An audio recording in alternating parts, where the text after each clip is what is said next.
कलयुग के दोष देखता देखता घूमता फिरता जब मैं वृंदावन में पहुंचा तो वहां मैंने देखा एक आश्चर्य, एक नवयुवती यमुना किनारे विलाप कर रही है। दो वृद्ध पुरुष उसके पास में बेहोश पड़े हुए हैं।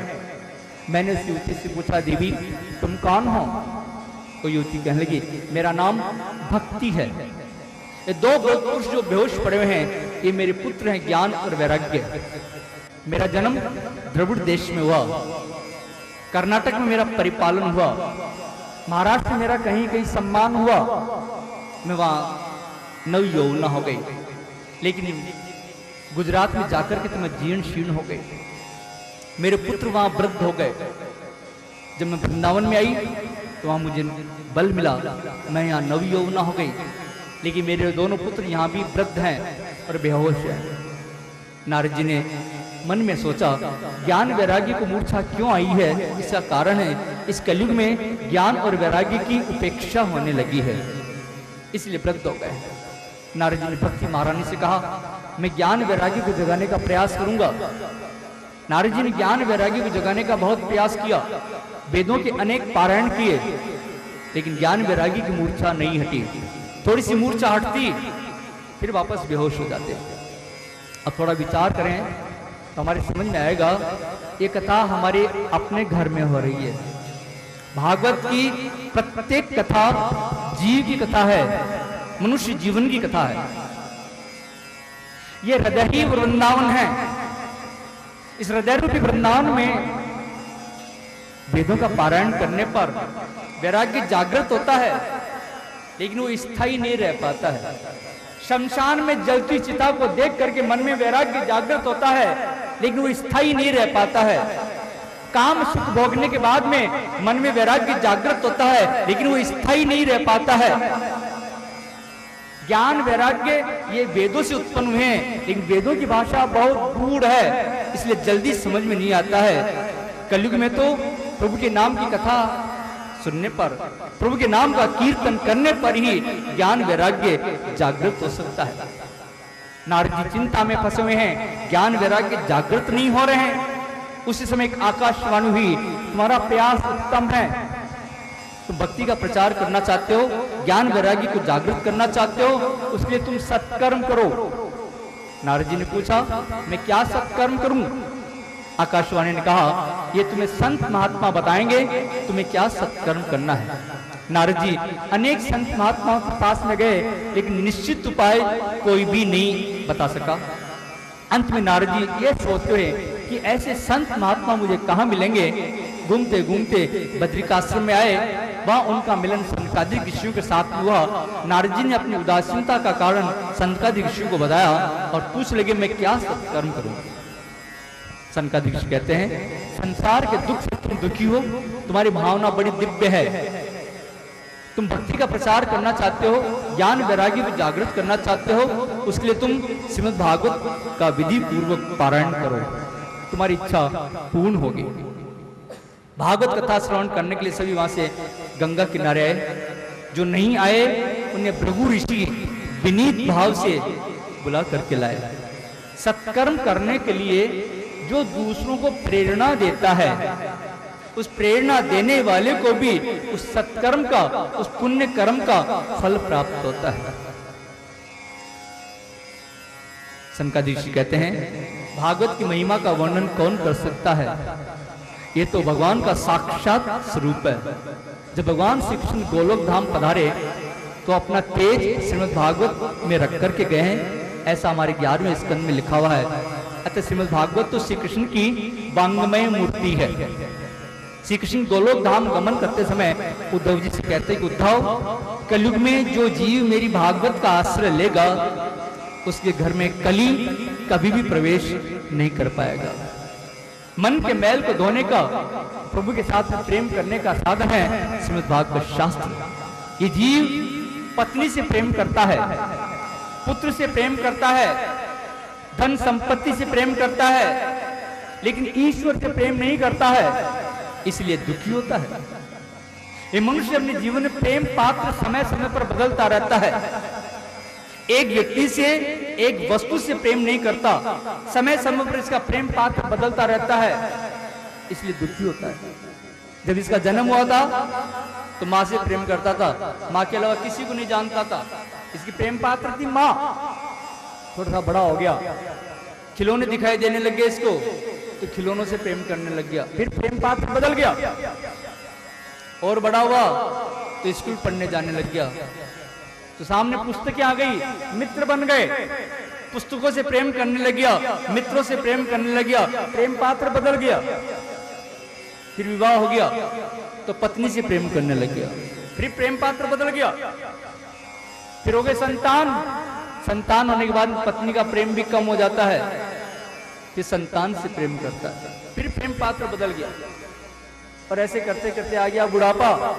बुढ़ापे में पत्नी और संतान दोनों का प्रेम समाप्त हो जाता है, बुढ़ापे में केवल धन से प्रेम करता है, फिर प्रेम पात्र बदल गया। ऐसे करते करते आ जाती है मौत। समय समय प्रेम पात्र बदलता रहता है, इसलिए दुख पाता है। अपना प्रेम पात्र परमात्मा को बना लो। प्रेम करने योग्य तो केवल एक परमात्मा है। प्रभु को अपना प्रेम पात्र बना लो, ताकि बार बार प्रेम पात्र बदलने का अवसर ही ना आवे। कथा में हास्य रस गौण है। कथा किसी को हंसाने के लिए नहीं होती है। कई लोगों को शिकायत रहती है हमसे, महाराज आप कथा में कोई चुटकुले आदि नहीं सुनाते हो, हंसने हंसाने की बात नहीं करते हो।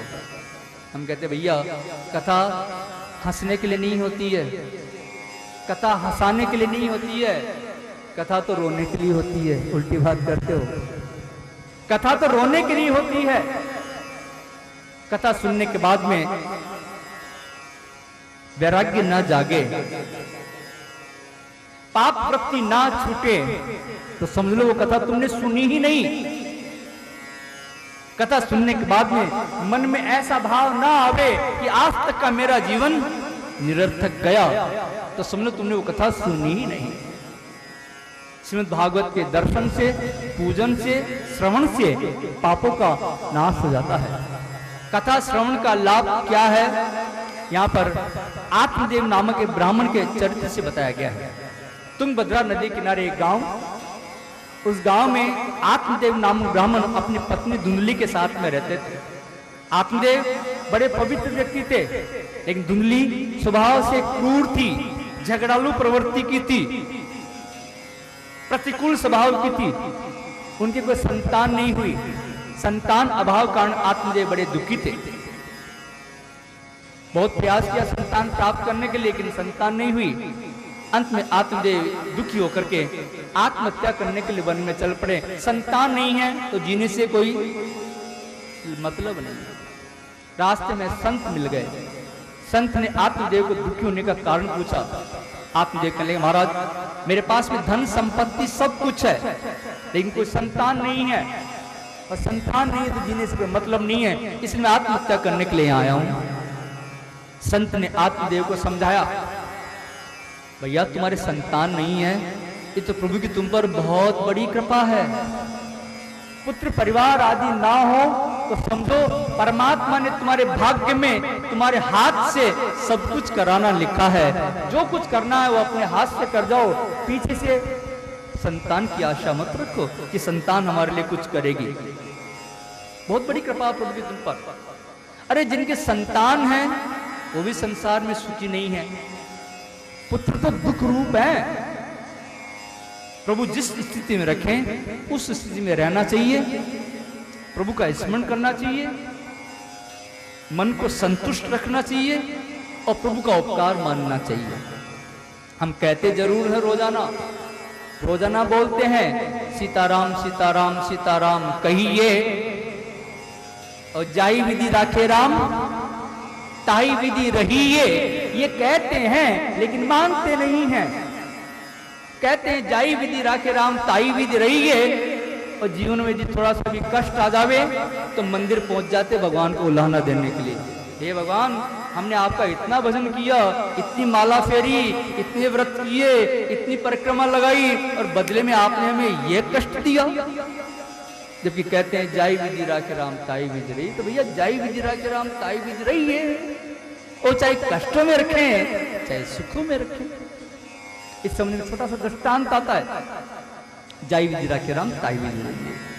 एक बार संत एकनाथ जी महाराज विट्ठलनाथ के मंदिर में विट्ठलनाथ का दर्शन करने के लिए गए।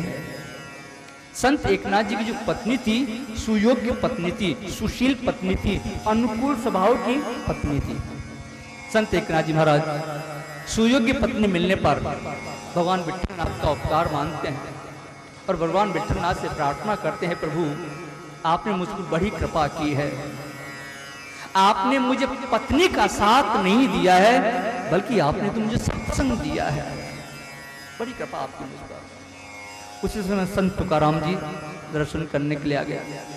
संत तुकाराम जी की पत्नी थी वो कर्कशा पत्नी थी, झगड़ालू प्रवृत्ति की पत्नी थी, प्रतिकूल स्वभाव की पत्नी थी। संत तुकाराम जी झगड़ालू पत्नी मिलने पर, प्रतिकूल स्वभाव की पत्नी मिलने पर भगवान का उपकार मानते हैं और भगवान से प्रार्थना करते हैं, प्रभु बड़ी कृपा आपकी मुझ पर, जो आपने मुझे ऐसी पत्नी दी है, झगड़ालू पत्नी दी है, बहुत कृपा आपकी मुझ पर। प्रभु यदि आपने मुझे अच्छी पत्नी दी होती, सुंदर सुशील अनुकूल स्वभाव की पत्नी दी होती तो मैं तो आपको भूल जाता, मैं तो 24 घंटा उसी के पीछे लगा रहता। बड़ी कृपा की आपने मुझे ऐसी पत्नी दी है, तभी तो मैं आपका भजन करता हूँ, मैं आपको याद करता हूँ, नहीं तो मैं आपको भूल जाता। बहुत कृपा आपकी मुझ पर। उसी समय नरसिंह भगत की पत्नी का देहांत हो गया। नरसिंह भगत अपनी पत्नी का देहांत होने पर भगवान का उपकार मांगते हैं और प्रार्थना करते हैं, हे प्रभु बड़ी कृपा आपकी मुझ पर, अच्छा हुआ जो कुटुंब का झंझट छूट गया, अब मैं एकांत में शांति से बैठ करके आपका खूब भजन कर सकूंगा। देखिए, एक संत की पत्नी अनुकूल है, एक संत की पत्नी प्रतिकूल है और एक संत की पत्नी संसार छोड़ करके चली गई है, लेकिन तीनों ही महात्मा अपनी अपनी परिस्थिति में प्रभु की कृपा का अनुभव करते हैं, प्रभु का उपकार मांगते हैं और प्रभु का भजन करते हैं। सच्चा वैष्णव, सच्चा भक्त वही है जो हर स्थिति में प्रभु की कृपा का अनुभव करे, मन को संतुष्ट रखे और प्रभु का भजन करे। सच्चा भक्त प्रभु से यही प्रार्थना करता है, हे प्रभु जहाँ ले चलोगे वहीं मैं चलूंगा, जहाँ ले चलोगे वहीं मैं चलूंगा, जहाँ ले चलोगे वहीं मैं चलूंगा, जहाँ ले चलोगे वहीं मैं चलूंगा, जहाँ तुम रखोगे ना तुम रखोगे ना, जहाँ तुम रखोगे ना वहीं मैं रहूंगा, जहाँ ले चलोगे वहीं मैं चलूंगा, जहाँ ले चलोगे वहीं मैं चलूंगा।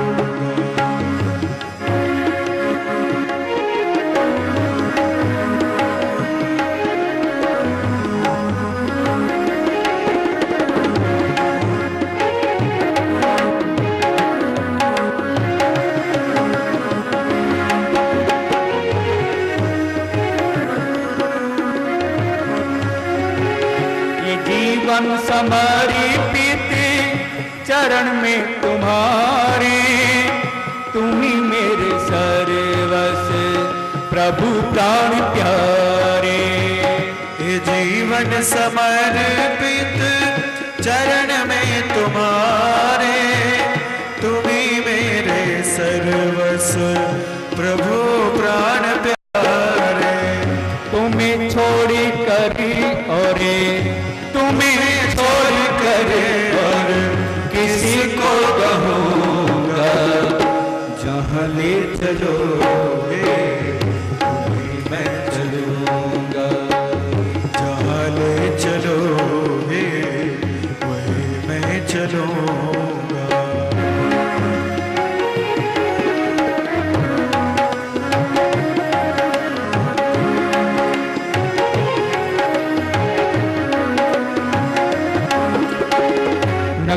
कोई शिकायत, नहीं कोई अर्जी, करा लो कर लो जो प्रभु तेरी मर्जी। न कोई शिकायत, नहीं कोई अर्जी, करा लो कर लो जो प्रभु तेरी मर्जी। सहाओगे जो कुछ, सहाओगे जो कुछ, खुशी से सहोगा। जहाँ ले चलोगे वहीं मैं चलूँगा, जहाँ ले चलोगे वहीं मैं चलूँगा।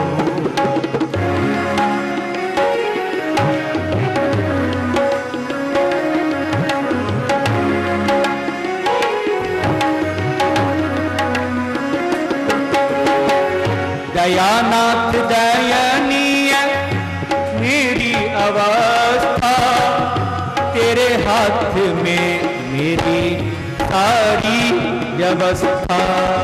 दयानाथ दयनीय मेरी अवस्था, तेरे हाथ में मेरी सारी व्यवस्था। कहना भी होगा कुछ, कहना भी होगा कुछ, तो तू ही से कहूँगा। जहाँ ले चलोगे वहीं मैं चलूँगा, जहाँ ले चलोगे वहीं मैं चलूँगा।